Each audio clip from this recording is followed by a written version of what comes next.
Bir zamanlar pırıl pırıl yaprakların arasında gizemli bir melodi yankılanırdı.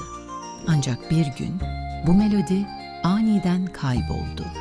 Küçük bir köyde yaşayan Elif ve Can bu duruma çok üzüldüler ve melodiyi bulmak için ormanın derinliklerine doğru bir maceraya atılmaya karar verdiler. Sabahın ilk ışıklarıyla birlikte sırt çantalarını hazırlayıp ormanın yolunu tuttular.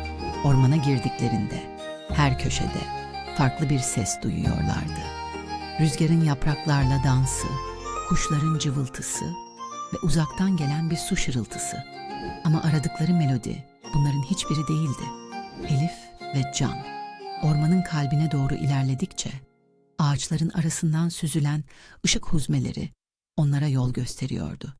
Bir süre sonra büyük bir ağacın yanında durdular. Ağacın dallarından bir tanesi diğerlerinden farklıydı. Üzerinde minik bir kuş oturuyordu. Kuş gagasıyla bir yaprağı çektiğinde kaybolan melodi yeniden yankılanmaya başladı. Elif ve Can melodinin sırrını bu minik kuşun bildiğini anladılar. Kuş melodiyi koruyup saklayan bir orman bekçisiydi. Çocuklar kuşun melodiyi geri getirmesiyle birlikte ormanda huzur ve neşenin yeniden doğduğunu hissettiler. Böylece Elif ve Can ormanın sırrını çözmenin mutluluğuyla köylerine geri döndüler.